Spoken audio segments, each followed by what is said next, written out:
How long since the show now, Ellie? When did I compete? All right, guys. So this is going to be a video I come up with the idea of doing. Just going to be a recap of 1 month of the off season, let's say. So it's the 8th of January today. So remember, I did the show in late November. So it's pretty much 1 month, give or take a few weeks, post show. And yeah, I'm just going to give you my recap of what's been happening. So currently today, my body weight is 168 pounds. I'll put some clips on the screen of the physique update. So we're roughly around 13 pounds above stage weight.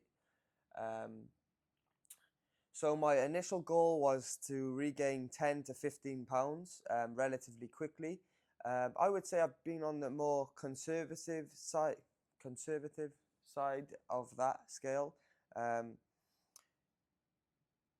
But yeah, we're exactly where I kind of wanted to be. Body composition still looking decent. And yeah, that's going to be my goal pretty much for this entire off-season growth phase, is to kind of stay in a decent body composition throughout. So I've done off seasons in the past, bulks, and I've pushed my body weight, my scale weight up to the highest possible place it can ever get to. The highest was on record, was like 205 pounds. So I've been there and done that side of things. Like I'm not preaching here saying like this is the only right way to do things. And like I think there's positives and negatives to do both. Like when I did push my body weight up to that amount, 205 pounds, my strength was like at an all-time high. You know, I felt really comfortable in the gym on pretty much all movements, like super supportive, really, really strong, really, really comfortable.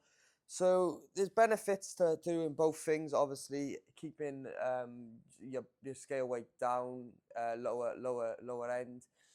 You're not gonna have them similar benefits. But we obviously can't stay lean enough um, around that show condition or even close to that, because that's also going to be a negative, right? So the main thing, like from post show period, it's like the reason we want to get body weight up is because of our hormones. We want to like get them all regulated properly again. We want to boost our testosterone levels to like more like a normal range again, because that's going to crash when we do a dieting phase. And then we want to support our joints and everything like that, so you gain a little bit of body fat, which is also going to help be more supportive with that, especially the midsection's going to and the core is going to be a lot more supportive during them compound movements in the gym and so on, and your stability and everything's going to be better.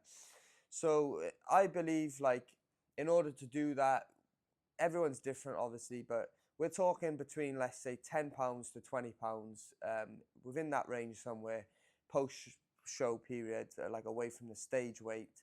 And you're going to achieve that, right? So what's going to happen past that point? Personally, like, I see it, I did it with myself. You gain a lot of body weight and you think you're gaining a lot of muscle. And realistically, guys, like you're just going to gain more body fat. You're just going to, if it's a fast rate of gain, it's just going to be body fat recruiting more and more and more and more.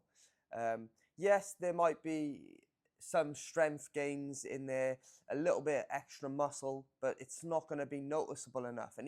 And the thing is, like, the more you build the gain, but the further you go away from your stage weight, when you're going to diet back down, you've got an extra long diet that, and you're going to be in a deficit for so long that your body's going to lose that little bit of extra muscle anyway, just because you're going to be in a deficit for such a long period of time, and it might be harsher on your body.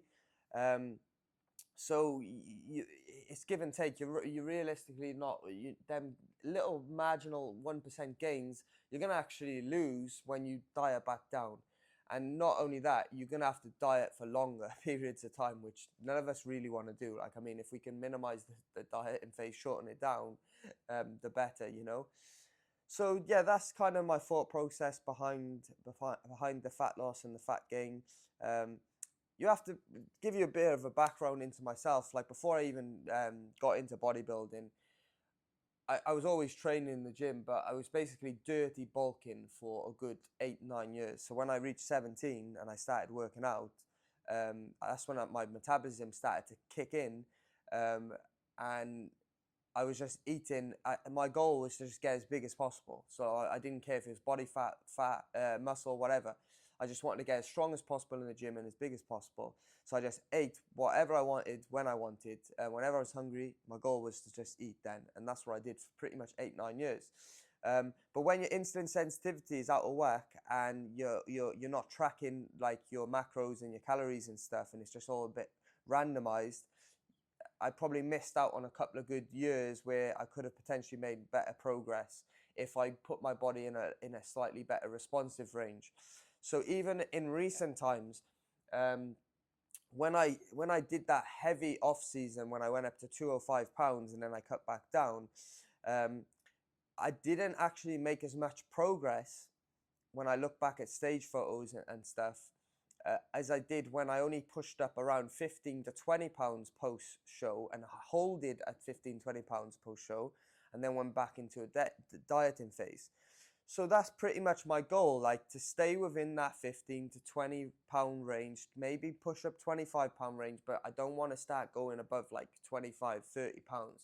That's when we're in damage limitations, in my opinion, and the benefits are not, they're going to outweigh the negatives. No, the negatives are going to outweigh the benefits, if that makes sense. It's like guys who on the assisted side who are taking steroids, right?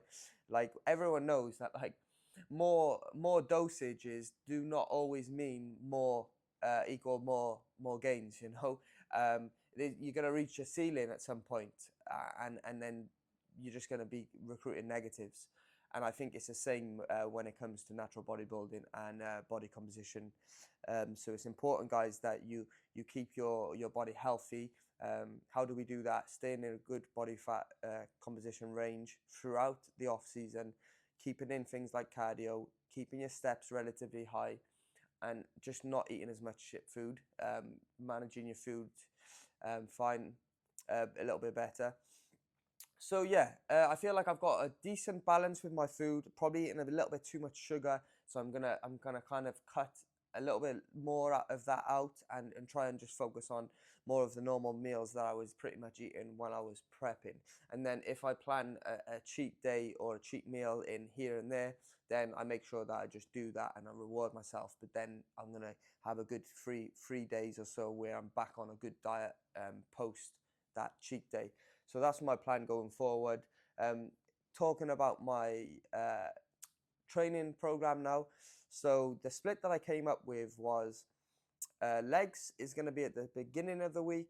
Then we're going to do a pull session, so back and biceps. Then we're going to do a push session, chest, shoulders, triceps.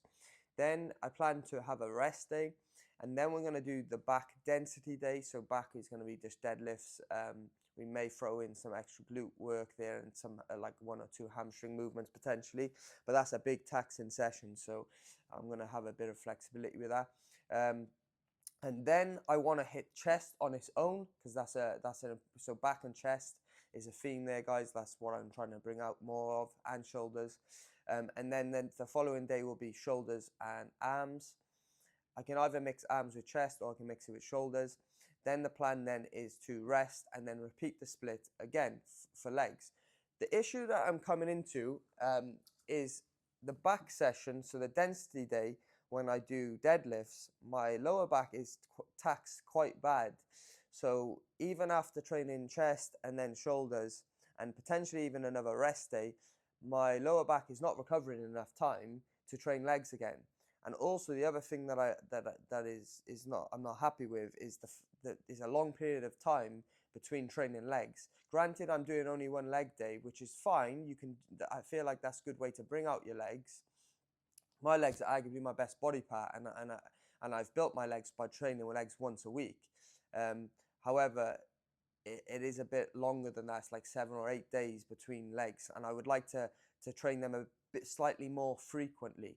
So how I used to do my leg training in the past was I would pretty much just run my split around my legs. So I would just train my legs, and then whenever they were recovered enough, I would train them again. So if it was recovered on the 5th day, no matter what was in my split, I would train legs again. And arguably, that's probably how I managed to build my legs out really, really good. Really, really good. But now I've got new goals where I'm trying to bring out my upper body a bit more. Where I want a lot more focus on the back and the chest and shoulders. So now I'm struggling to kind of manage and fit that in. And this brings me on to the thing that I'm talking about. There has to be some flexibility with your training, guys.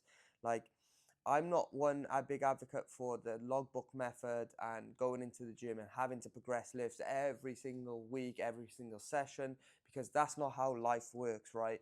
What was your sleep intake like last night? Maybe it was good, maybe it wasn't. How did your body recover from the previous sessions? We don't know. It's going to change. It's going to alter each week.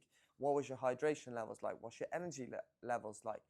There's so many fluctuations with this. And that's where, like, I'm coming into a bit of a problem with this current split that I've been running.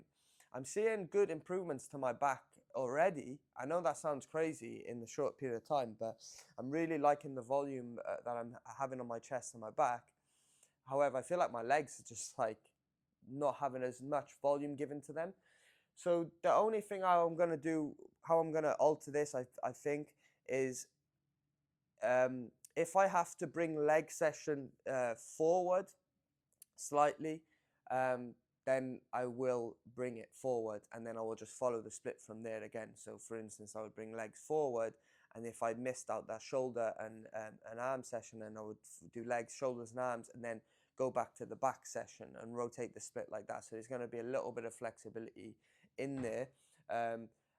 But it's difficult trying to fit deadlifts, and that's the reason most people they don't deadlift every single week. So that is another thing that I potentially could change out, where I deadlift every maybe 10 days or something like that.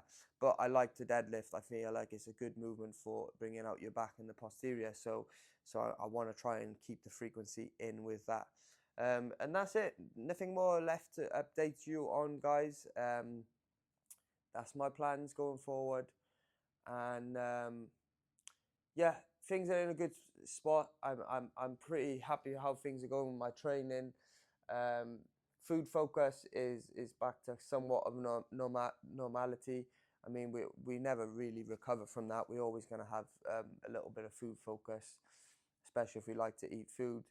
But I feel like I'm in a decent spot, and yeah, my rate of gain, I want it to be around about a pound a month, maybe 1.5 pounds per month gain. That might increase, and that's fine. Like, again, there's some flexibility with that with myself. However, if I feel like my body fat is getting a little bit too high, then I will pull a few pounds off. Maybe just got not a mini cut, but I'll just tighten up the diet a little bit more. Maybe increase the cardio a little bit more, just to where I feel like I'm back in a decent range.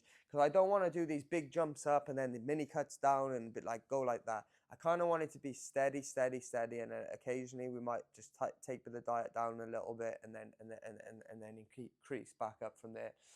And so yeah, I'm basically maintaining my body weight each month.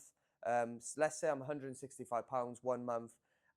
It's gonna be fluctuating up and down, but then the following month, my goal is to maintain at 166 pounds per month, and that's kind of how I'm gonna try and run it.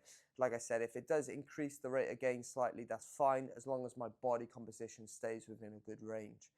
And I feel like I'm in a good range now. I estimate my body fat percentage at the moment is probably around about that 13% mark. I would say 13% body fat, maybe higher, maybe 14%, 15, maybe 12, 13%. But that's right where I want to be, right where I need to be. The rate of gain was fast initially, obviously, and now it's going to slow down. That's it, guys. If you've got any questions, put it in the comment section. I'll be happy to answer them, and I'll see you in the next video.